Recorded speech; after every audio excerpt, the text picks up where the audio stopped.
Hello दोस्तों, जीपीवाई channel में आपका स्वागत है। एक पुरानी कहावत है, उसूलों पर आँच आए तो टकराना जरूरी है और जिंदा हो तो जिंदा नजर आना जरूरी है। तैमूर का नाम तो आपने सुना ही होगा।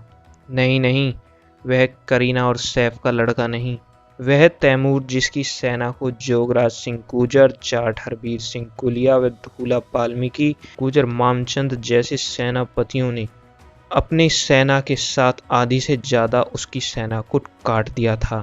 कोई अपने बच्चे का नाम कुछ भी रखे, लेकिन बच्चे आपके भी हैं। आप भी अपने सुनहरे इतिहास को उठाइए, अपने बच्चों के नाम उन पर रखिए। शुरू करते हैं हमारे सुनहरे इतिहास की वो कहानी जिसको या तो बताया नहीं जाता या फिर ऐसे बताया जाता है कि जैसे दूध में मक्खी।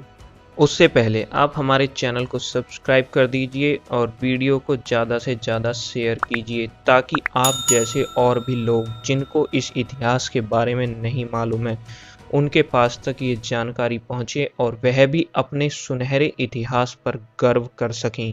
क्योंकि यहाँ तैमूर के वंशज तो चैनल को सब्सक्राइब करने और वीडियो को शेयर करने आएंगे नहीं। यहाँ पर आप ही लोग हैं जो हमारे चैनल को सब्सक्राइब कर सकते हैं और वीडियो को शेयर कर सकते हैं। तो चलिए शुरू करते हैं। तैमूर लंग का जन्म 1336 ईस्वी में समरकंद में हुआ था, जो कि आज का उज्बेकिस्तान कहा जाता है। वह एक मामूली परिवार से था। ये कहा जाता है कि तैमूर लंग एक मामूली चोर था जो कि मध्य एशिया के मैदानों और पहाड़ियों से भेड़ों की चोरी किया करता था। जी हाँ, इसका पूरा प्रूफ है और बाकायदा बीबीसी, जो कि ऐसे आक्रांताओं का महिमा मंडन करता रहता है, उसने बाकायदा इस पर लेख लिखा हुआ है और मैंने उसका लिंक नीचे दिया हुआ है। अगर आप चाहें तो उस पर जाकर अपनी संतुष्टि कर सकते हैं, क्योंकि हम यहाँ पूर्ण रूप से सत्य बात बताते हैं, ना कि झूठी बातें। तैमूर लंग ने मार्च 1398 में 92,000 घुड़सवार के साथ भारत पर आक्रमण किया था। उसका नाम तैमूर था, लेकिन उसका नाम तैमूर लंग कैसे पड़ा, इसके पीछे भी एक वजह है। वह एक युद्ध में कहीं या कई जगह इतिहास में लिखा गया है कि वह किसी तरीके की पिटाई से घायल होकर शरीर के एक हिस्से से अपाहिज हो चुका था, यानी कि वह लंगड़ा था। इसी वजह से उसका नाम तैमूर लंग पड़ा।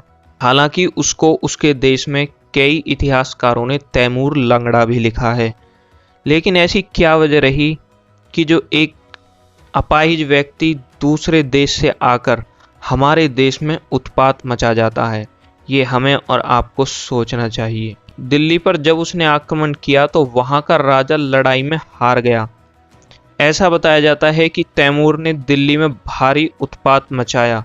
वह यमुना के तट पर धड़ से अलग किए हुए सिरों की मीनारें बनवा दी थीं। उसके इस कत्ले आम की चर्चा चारों ओर फैल गई।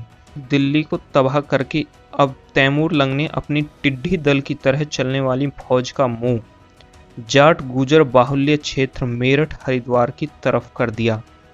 इसको देखते हुए खाप पंचायत इकट्ठा हुई, जिसमें राजा देवपाल नीलपड़ा गांव मेरठ को अध्यक्ष नियुक्त किया गया। यहाँ पर सर्व खाप ने मिलकर निर्णय लिया कि तैमूर को ईंट का जवाब पत्थर से दिया जाएगा। वे पुरुषों के साथ महिलाएं भी युद्ध में भाग लेंगी। युवतियों को छापामार युद्ध की जिम्मेदारी दी गई। व तैमूर की सेना को रसद न पहुंचने देना व उसकी रसद को लूटने का कार्य भी यही युवतियां कर रही थीं। पंचायती सेना में हर गांव से युवक व युवतियां शामिल हो गए, जिनकी संख्या हजारों में पहुंच गई।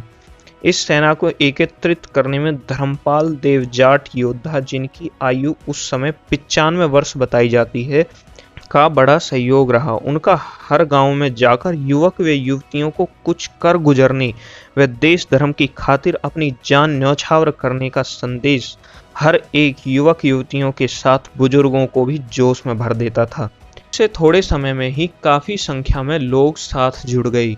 उनके भाई कर्णपाल ने इस सेना के लिए अन्न, धन, शस्त्र व वस्त्र जुटाने का कार्य किया। सर्व खाप पंचायत ने महाबली जोगराज गुर्जर, जो कि उस वक्त उत्तर भारत के भीम भी कहे जाते थे, उनको इस सेना का प्रधान सेनापति बनाया। वह खोबड़ परमार वंश के योद्धा थे जो हरिद्वार के निवासी थे। इनके पिता का नाम मानसिंह गुर्जर था। इनका जन्म सन 1375 ईस्वी में हरिद्वार के पास गांव कुंजा सुनहटी में हुआ था। बाद में यह गांव मुगलों ने उजाड़ दिया तो वीर जोगराज सिंह के वंशज उस गांव से चल लंढोरा जिला सहारनपुर में आकर आबाद हो गई, जहां कालांतर में लंढोरा गुर्जर राज्य की स्थापना हुई। इनका कद 7 फुट 9 इंच और वजन 320 किलो था। ये विख्यात पहलवान थे। जोगराज सिंह गुर्जर ने तैमूर के विनाश की कसम खाते हुए अपने संबोधन में कहा कि वीरों, भगवान कृष्ण ने गीता में अर्जुन को जो उपदेश दिया था उस पर अमल करो। हमारे लिए स्वर्ग का द्वार खुला है। ऋषि मुनि योग साधना से जो मोक्ष पद प्राप्त करते हैं उसी पद को वीर योद्धा रणभूमि में बलिदान देकर प्राप्त कर लेता है। भारत माता की रक्षा हेतु तैयार हो जाओ। देश को बचाओ अथवा बलिदान हो जाओ। संसार तुम्हारा यशोगान करेगा। आपने मुझे नेता चुना है। प्राण रहते पग पीछे नहीं हटाऊंगा। पंचायत को प्रणाम करता हूं तथा प्रतिज्ञा करता हूं कि अंतिम श्वास तक भारत भूमि की रक्षा करूंगा। उप सेनापति धूला वाल्मीकि व जाट हरबीर सिंह गुलिया को बनाया गया। धूला वाल्मीकि हिसार के निवासी थे। हरबीर सिंह गुलिया का जन्म 1376 को हरियाणा के रोहतक जिले के एक गांव बादली में हुआ था। पंचायत में धूला वाल्मीकि जी ने कहा कि मैं वीरों के सम्मुख प्रण करता हूं कि देश की रक्षा के लिए अपना खून बहा दूंगा तथा सर्व खाप के पवित्र झंडे को नीचे नहीं होने दूंगा। मैंने अनेक युद्धों में भाग लिया है तथा इस युद्ध में अपने प्राणों का बलिदान भी दे दूंगा, लेकिन अपना पग पीछे नहीं हटाऊंगा। यह कहकर उन्होंने अपनी जांग से खून निकालकर प्रधान सेनापति जोगराज सिंह गुर्जर के चरणों में खून के छींटे दिए। इनके साथ गुर्जर मामचंद सिंह को भी उप सेनापति नियुक्त किया गया था। युवतियों में प्रधान सेनापति दादी रामप्यारी गुजरी को बनाया व उप सेनापति दादी हरदाई जाटनी व इनका साथ देने के लिए देवी कौर राजपूत व हरदेई त्यागी भी युवतियों का नेतृत्व कर रही थीं। रामप्यारी गुजरी व अन्य चारों महिला सेनापतियों की महिला सेना पुरुषों की भांति सदैव तैयार रहती थी। ये महिलाएं पुरुषों के साथ तैमूर के साथ युद्ध में कंधे से कंधा मिलाकर लड़ी। दिन भर युद्ध होते रहते थे। रात्रि को यहाँ तैमूरी सेना ठहरती थी। वहीं पर रामप्यारी गुजरी की सेना गुरिल्ला धावा बोलकर उनको उखाड़ देती थी। वीर देवियां अपने सैनिकों को खाद्य सामग्री एवं युद्ध सामग्री बड़े उत्साह से स्थान स्थान पर पहुंचाती थी। शत्रु की रसद को ये वीरांगनाएं छापा मारकर लूट लेती थी। आपसी मिलाप व सूचना पहुंचाने के लिए 500 घुड़सवार अपने कर्तव्य का पालन करते थे। रसद पर हमलों में रसद न पहुंचने से तैमूरी सेना भूखी मरने लगी। इससे तंग आकर वह मेरठ क्षेत्र को छोड़कर तैमूर हरिद्वार की तरफ बढ़ने लगा। मेरठ से आगे मुजफ्फरनगर तथा सहारनपुर तक पंचायती सेनाओं ने तैमूरी सेना से भयंकर युद्ध किए तथा इस क्षेत्र में तैमूरी सेना के पांव नहीं जमने दिए। प्रधान एवं उप प्रधान और प्रत्येक सेनापति अपनी सेना का सुचारू रूप से संचालन करते रहे। महिला सेनापतियों खासकर दादी वीरांगना रामप्यारी गुजरी के रण कौशल को देखकर तैमूर दांतों के नीचे उंगली दबा गया था। उसने अपने जीवन में ऐसी कोमल अंगों वाली बारीक आवाज वाली 20 वर्ष की महिला को इस प्रकार 40,000 औरतों की सेना का मार्गदर्शन करते हुए न कभी देखा था और न सुना था।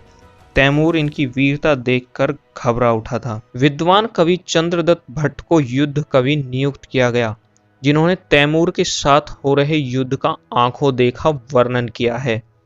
उप सेनापति हरबीर सिंह गुलिया ने पंचायती सेना के 25,000 घुड़सवार सैनिकों के साथ तैमूर की घुड़सवार सेना पर एक बेहद घातक धावा बोला, जिसमें तीरों तथा भालों से घमासान युद्ध छिड़ गया। इसी सेना के साथ तैमूर भी चल रहा था। हरबीर सिंह गुलिया ने तैमूर की रक्षा कर रहे सैनिकों को गाजर मूली की तरह काटते हुए वे बढ़े और शेर की तरह दहाड़ मारते हुए एक भाला तैमूर पर निशाना साधते हुए उसकी छाती में मारा, जिससे वह घायल होकर घोड़े से नीचे गिरने ही वाला था कि उसके एक सरदार खिजर ने उसको संभालकर घोड़े से अलग किया। ऐसा बताया जाता है कि इसी घाव के कारण अपने देश समरकंद में जाकर वह मर गया था। वीर योद्धा हरबीर सिंह पर शत्रु सेना टूट पड़ी। वे चारों ओर से उन पर तलवारों में भालों से हमला किया, जिससे अचेत होकर वह योद्धा भूमि पर गिर गए। उसी समय प्रधान सेनापति जोगराज सिंह गुर्जर ने अपने 22,000 मल्ल योद्धाओं के साथ मिलकर तैमूर की सेना पर ऐसा जोरदार हमला किया कि तैमूर की सेना अचानक हुए इस दूसरे हमले से घबरा गई। वह उसमें भगदड़ मच गई। जोगराज सिंह गुर्जर की सेना ने कुछ ही देर में 5,000 से ज्यादा घुड़सवारों को काट डाला। जोगराज सिंह ने स्वयं अपने हाथों से हरवीर सिंह को उठाकर एक सुरक्षित स्थान पर पहुंचाया, परंतु कुछ ही देर में इस महान योद्धा ने अपने प्राण भारत की भूमि के लिए त्याग दिए। हरिद्वार के जंगलों में तैमूर की सेना के घुड़सवार सैनिकों पर धूला वाल्मीकि ने अपनी सेना के योद्धाओं के साथ धावा बोला, जिसमें शत्रु की सेना में 3,000 से ज्यादा सिपाही थे और वह सिर्फ 190 योद्धाओं के साथ युद्ध कर रहे थे। लेकिन उन्होंने और उनकी सेना ने अदम्य साहस का परिचय देते हुए शत्रु की सेना को बहुत क्षति पहुंचाई। वह सभी योद्धाओं के साथ उपसेनापति धूला वाल्मीकि भी वहीं पर अपने प्राण त्याग कर वीरगति को प्राप्त हुए। तीसरा व निर्णायक युद्ध प्रधान सेनापति जोगराज सिंह गुर्जर ने अपने बाकी सैनिकों के साथ मिलकर उस अदम्य साहस के साथ लड़ा कि तैमूर व तैमूर की सेना अपने कदम उखड़ने से नहीं रोक पाई। वह अपनी जान बचाने के लिए अंबाला की तरफ भाग निकले। इस युद्ध में जोगराज सिंह गुर्जर को 45 से ज्यादा घाव आए, लेकिन वह फिर भी होश में रहे और तैमूर को अपनी सेना के साथ जो हरिद्वार को उजाड़ने का सपना लेकर आया था, उसके सपने को नेस्ता नाबूद कर दिया और उसकी सेना को भागने पर मजबूर कर दिया। तैमूर की सेना का अंबाला तक पीछा करके उसको और भारी नुकसान पहुंचाया गया व उसको वहां से भी खदेड़ दिया गया। जोगराज गुर्जर जी की मृत्यु कालांतर में रहस्य बनी रही, परंतु एक लोकमत कहता है कि वीर योद्धा प्रधान सेनापति जोगराज गुर्जर युद्ध के पश्चात ऋषिकेश के जंगल में स्वर्गवासी हुए थे। इस युद्ध में केवल 5 सेनापति ही बचे थे तथा अन्य सब देश रक्षा के लिए वीरगति को प्राप्त हुए। इन युद्धों में तैमूर के 2.5 लाख सैनिकों में से हमारे वीर योद्धाओं ने 1,60,000 को मौत के घाट उतार दिया था और तैमूर की आशाओं पर पानी फेर दिया था। पंचायती सेना के 35,000 वीर व वीरांगनाएं शहीद हुए, लेकिन इन सब ने एकजुटता के साथ युद्ध करके बाहरी आक्रांता को जो संदेश दिया, उससे हमें सबक लेने की जरूरत है। वे आपस में ना लड़कर एक दूसरे के साथ मेल मिलाप से रहना चाहिए। और यह चीज हमें एक सबक और देती है कि दूसरे लोग अपने बच्चों का नाम अपने इतिहास से उठाकर कुछ भी रखें। हमारा इतिहास ऐसा है कि हमें उस पर गर्व करना चाहिए। हमें भी अपने सुनहरे इतिहास को उठाकर देखना चाहिए और उसमें से अपने जो वीर योद्धा हुए हैं उनके नामों पर अपने बच्चों का नाम रखना चाहिए, ताकि दूसरे लोगों को भी ये शिक्षा मिले कि हमारा इतिहास भी गर्व करने लायक है। चाहे वे इतिहास को कितना ही दबाएं, कितना ही छुपाएं, लेकिन हमारा इतिहास गौरवपूर्ण है, था और रहेगा। आपको हमारी वीडियो पसंद आई हो तो इसको शेयर करें, हमारे चैनल को सब्सक्राइब करें व बेल आइकन को प्रेस करें और हमारी मदद करें इस इतिहास को ज़्यादा से ज़्यादा लोगों तक पहुंचाने में। धन्यवाद।